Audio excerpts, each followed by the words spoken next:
₹30। जी हाँ नाजरीन, ₹30, बस इतनी सी रकम जो 47 साला एक शख्स नागेश और एक गर्म और महफूज जगह के दरमियान रुकावट बने हुए थे। ₹30 ये रकम बहुत मामूली लगती है, लेकिन नागेश के पास ये रकम भी नहीं थी और बिलाखिर ₹30 एक जान की कीमत बन गए। गुज़िश्ता रात मैसूर के चलुवंबा अस्पताल के सहन में खुले आसमान के नीचे नागेश की नींद के दौरान ही मौत हो गई। वो ना तो किसी आरामदा बिस्तर पर था और ना ही अपने नौमौलूद बेटे की आमद की खुशी मना रहा था।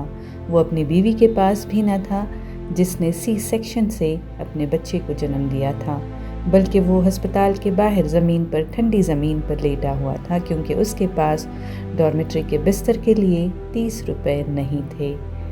3 रातों तक नागेश ने सर्द मौसम की सख्तियां बर्दाश्त की।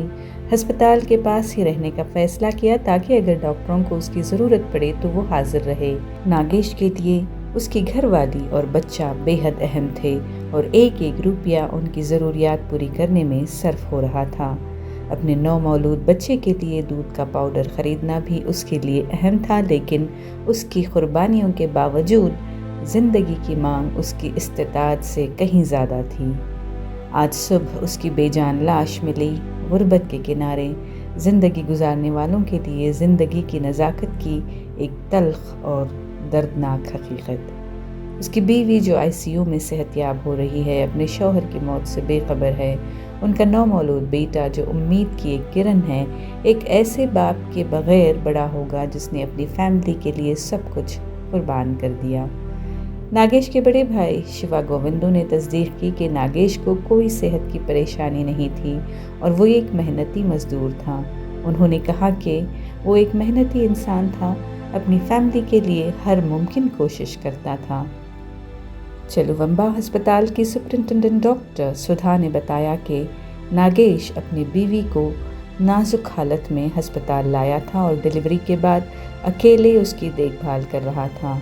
अस्पताल मरीज़ों के साथ आने वालों के लिए डॉर्मेट्री की सहूलत फराहम करता है, लेकिन नागेश ने पैसों की कमी की वजह से उसका इस्तेमाल भी नहीं किया। OBG ವಿಭಾಗದ D ಯೂನಿಟ್ ಅಡಿನಲ್ಲಿ ಮಗು 2 kg ಚೆನ್ನಾಗಿದೆ. ಸೊ ತಾಯಿ ಮಗು ಇಬ್ಬರೂ ಇವಾಗ ಚೆನ್ನಾಗಿದ್ದಾರೆ, ಸುಸ್ಥಿತಿನಲ್ಲಿದ್ದಾರೆ, ICUನಲ್ಲೇ ಮಾನಿಟರ್ ಆಗ್ತಾ ಇದ್ದಾರೆ.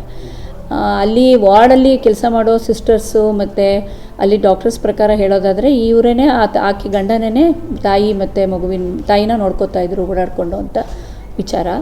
ಸೊ ಅವರು ಮೋಸ್ಟ್ಲಿ ಮಗು ಮತ್ತು ತಾಯಿನ ಬಂದು ಎಲ್ಲ ನೋಡ್ಕೋಬೇಕಲ್ಲ, ಮೋಸ್ಟ್ಲಿ ಅದಕ್ಕೆ ಅವರು ಎಮರ್ಜೆನ್ಸಿಗೆ ಮುಂದಗಡೆ ಇದ್ದರು ಅನಿಸುತ್ತೆ. ಅದರ್ವೈಸ್ ಡಾರ್ಮೆಂಟ್ರಲ್ಲೇ ಮಲ್ಕೊಳ್ತಿದ್ರೇನೋ, ಮತ್ತು ಒಬ್ಬರೇ ಇದ್ರಲ್ಲ, ಮಗು ತಾಯಿ ನೋಡ್ಕೋಬೇಕು, ಕರೆದ್ರೆ ನಂಗೆ ಬರಲಿಕ್ಕಾಗಲ್ಲ, ಆ ಥರ ಏನಾದರೂ ಅಂದ್ಕೊಂಡು ಇಲ್ಲಿ ಮಲಗಿರಬಹುದು ಅಂತ ಅನ್ನಿಸ್ತಿದೆ ನನಗೆ. ಯೂಶ್ವಲಿ ಎಲ್ಲರೂ ಪೇಷಂಟ್ ಅಟೆಂಡರ್ಸ್ ಎಲ್ಲ ಡಾರ್ಮೆಂಟ್ರಿನಲ್ಲೇ ಮಲ್ಕೋತಾ ಇದ್ದಾರೆ. ಹೆಂಗಸರಿಗೆ ಬೇರೆ ಇದೆ, ಗಂಡಸರಿಗೆ ಬೇರೆ ಇದೆ.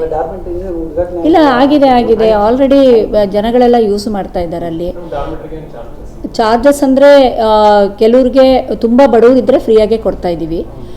ಕೆಲವ್ರ ಹತ್ರ ಏನು ಈ ಥರ BPL ಕಾರ್ಡ್ ಆ ಥರ ಏನೂ ಇಲ್ಲದೆ ಇನ್ಪೇಷೆಂಟ್ ಆದವ್ರ ಹತ್ರ ₹30 ಕಲೆಕ್ಟ್ ಮಾಡಿ, ಅದು ನಮ್ಮ DN ಡೈರೆಕ್ಟರ್ ಆದೇಶದ ಮೇರೆಗೆ. ಅದು ಮುಂದಿನ ದಿನಗಳಲ್ಲಿ ಅದನ್ನು ಫ್ರೀ ಮಾಡಬೇಕು ಅನ್ನೋದಿದೆ, ಮೇಂಟೆನೆನ್ಸ್ಗಷ್ಟೇ. ಸೊ BPL ಕಾರ್ಡ್ BPL ಕಾರ್ಡ್ದಾರಿಗೆ ತುಂಬ ಬಡವ್ರಿಗೆಲ್ಲ ಫ್ರೀ ಕೊಡ್ತಾ ಇದ್ದೀವಿ. ಅದು ಯಾರು ಇರಲ್ಲ ಅವ್ರ ಹತ್ರ ಮಾತ್ರ ₹30 ಅಷ್ಟೇ ತೊಗೋತಾ ಇರೋದು. ಮುಂದಿನ ದಿನಗಳಲ್ಲಿ ಅದನ್ನು ಫ್ರೀ ಮಾಡಬೇಕು ಅಂತ ಇದೆ. ಹಾಗೆ ಇಲ್ಲ ಹಾಗೇನಿಲ್ಲ. ಕಾರಣ ಏನು ಇಲ್ಲ ಗೊತ್ತಿಲ್ಲ. ಅವ್ರು ಯಾಕೆ ಅದನ್ನ ಪೋಸ್ಟ್ ಮಾರ್ಟಮ್ ನಂತರ ನೀವು ತಿಳ್ಕೊಬೋದು ಕಾರಣ ಏನಂತ. ಅವ್ರ ಆರೋಗ್ಯ ಸ್ಥಿತಿ ಹೇಗಿದೆ ಏನೋ ಗೊತ್ತಿಲ್ಲ, ಬಟ್ ಅವರೇ ತಾಯಿದು ಆರೈಕೆ ನೋಡ್ಕೋತಾ ಇದ್ರಂತೆ 3 ದಿವಸದಿಂದ. ನಮ್ಮ ವಾರ್ಡ್ ಸಿಸ್ಟರು ಡಾಕ್ಟರ್ಗಳ ಪ್ರಕಾರ ತಾಯಿ ಮಗುನ ನೋಡ್ಕೋತಾ ಇದ್ದಿದ್ದೆ, ಅಂದರೆ ಓಡಾಡಿಕೊಂಡು ಏನಾದರೂ ಬೇಕಂದರೆ ಓಡಾಡ್ತಿದ್ದೆ ಅವರೇ ಅಂತ. ಯಾರು ಸಂಬಂಧಿಕರು ಕಂಡು ಬಂದಿಲ್ಲ ಅಂತ ಹೇಳ್ತಾರೆ. ಇವತ್ತು ಬೆಳಗ್ಗೆಗೆ ಅವರ ಬ್ರದರ್ಸ್ ಬರ್ತಾರೆ ಅಂತ ಹೇಳಿದರು. ಸೊ ಅವ್ರ ಬ್ರದರ್ಸ್ ಬಂದ ಮೇಲೆ ಬಾಡಿ ಶಿಫ್ಟ್ ಆಗಿರೋದಿಲ್ಲ ಮಾರ್ಚ್. ತಾಯಿ ಮಗು ಸ್ಟೇಬಲ್ ಇದ್ದಾರೆ. ಇಲ್ಲ ಮುಂದೆ ಎಲ್ಲ ಮಲ್ಗಲಿಕ್ಕೆ ಬಿಡ್ತಾ ಇಲ್ಲ. ಲಾಸ್ಟ್ ಇಯರ್ನಲ್ಲೇ ನಮ್ಮ ಹಳೆ ವೈದ್ಯಕೀಯ ಅಧೀಕ್ಷಕರು ಇದ್ದಾಗಲೇ ಲೋಕಾಯುಕ್ತರು ಒಂದು ಸರ್ ಬಂದಾಗ ಅದ್ರ ಬಗ್ಗೆ ಎಲ್ಲ ಹೇಳಿದಾಗ ನಮ್ಮ ಮಾನ್ಯ ನಿರ್ದೇಶಕರು ಮತ್ತು ಎಲ್ಲ ಅವರ ಸೂಚನೆ ಮೇರೆಗೆ ಈಗ ಆಲ್ರೆಡಿ ಡಾರ್ಮೆಂಟ್ರಿ ಶುರುವಾಗಿದೆ. ತಂಗುದಾಣಗಳು ಹೆಣ್ಮಕ್ಳಿಗೆ ಬೇರೆ ಇದೆ ಮತ್ತು ಗಂಡು ಮಕ್ಕಳಿಗೆ ಬೇರೆ ಇದೆ, ಪ್ಲಸ್ ಶೌಚಾಲಯದ ವ್ಯವಸ್ಥೆನೂ ಇದೆ. ಅದು ಮಧ್ಯಾಹ್ನದ ಹೊತ್ತು ಊಟ ತಿಂಡಿಗೆ ಮತ್ತು ಇಲ್ಲಿಂದ ಕರೆ ಕರೀತಾ ಇರ್ತಾರಲ್ಲ ಪೇಷಂಟ್ಸು ಹೇಗಿದೆ ಅವ್ರ ಸ್ಥಿತಿ ವಿಚಾರ ಹೇಳಲಿಕ್ಕೆ ಅನೌನ್ಸ್ ಮಾಡ್ತಾ ಇರ್ತಾರಲ್ವ, ಮೋಸ್ಟ್ಲಿ ಅದಕ್ಕೆ ಅಲ್ಲಿದ್ರೆ ಕೇಳಿಸಲ್ಲ ಅಂತ ಎದುರುಗಡೆ ಬೆಳಗಿನ ಜಾವ ಹಗಲೊತ್ತಿನಲ್ಲಿ ಮೋಸ್ಟ್ಲಿ ಅವ್ರು ಇಲ್ಲಿ ಚಾಪೆ ಹಾಸ್ಕೊಂಡಿರ್ತಾರೆ, ರಾತ್ರಿ ಎಲ್ಲ ಮಲ್ಕೊಳ್ಳೋದಲ್ಲೇನೆ ಅವರು ಎಲ್ಲ ಅಟೆಂಡರ್ಸ್ ಎಲ್ಲ. ಅಲ್ಲ, ಇವ್ರಿಗೆ ನಾವು ಮಲ್ಕೊಳ್ಳಿ ಅಂತ ಹೇಳಿಲ್ಲ, ಮೋಸ್ಟ್ಲಿ ಅವ್ರು ಅಲ್ಲೇ ಮಲ್ಕೋಬೇಕು. ಒಬ್ಬರೇ ಇದ್ದಿದ್ದರಿಂದ ಇರೋದನ್ನ ಮಾಡಿದ್ದೀವಿ, ಇರೋಷ್ಟು ಜಾಗದ ಮಿತಿನಲ್ಲಿ ಎಷ್ಟು ಸಾಧ್ಯನೋ ಅಷ್ಟು ಮಾಡಿದ್ದೀವಿ. ನಿಮಗೆ ತಿಳಿದಂಗೆ ಇದು ಪಾರಂಪರಿಕ. ನೋಡೋಣ ಮುಂದಿನ ದಿನಗಳಲ್ಲಿ ಇನ್ನೂ ದೊಡ್ಡದಾಗಿ ನಮ್ಮ ನಿರ್ದೇಶಕರು ಹೇಳಿ ಸರ್ಕಾರದ ಮುಖಾಂತರ ಇನ್ನೂ ಹೆಚ್ಚಿನ ಮಟ್ಟದಲ್ಲಿ ಮಾಡೋಕ್ಕಾದ್ರೆ ಮಾಡೋಣ. हुक्काम ने मामला देवराजा पुलिस को रिपोर्ट कर दिया है और तहकीकात जारी हैं। लेकिन ये अलमिया सिर्फ एक शख्स की मौत की कहानी नहीं है, ये पूरे माशरे के लिए एक संगीन सवाल है। वो कम्युनिटी जो हर माह 30,000 रुपये खर्च करती है, वो किसी ज़रूरतमंद के लिए 30 रुपये की ज़िंदगी बचाने वाली अहमियत को कैसे नज़रअंदाज कर सकती है। कितने और लोगों को गुर्बत के इस बेरहम माहौल में जान देना पड़ेगी।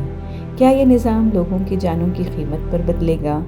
नागेश की कहानी एक लम्हा फ़िक्रिया है, ये इंसानियत की कीमत पर गौर करने की एक अपील है।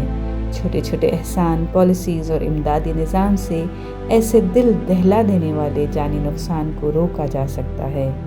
30 रुपये शायद मामूली लगें, लेकिन नागेश के लिए ये बका की कीमत बन गई थी। ये एक ऐसा अदद है जो हमें ठहर कर ये सोचने पर मजबूर कर देता है कि हम इससे बेहतर कैसे कर सकते हैं।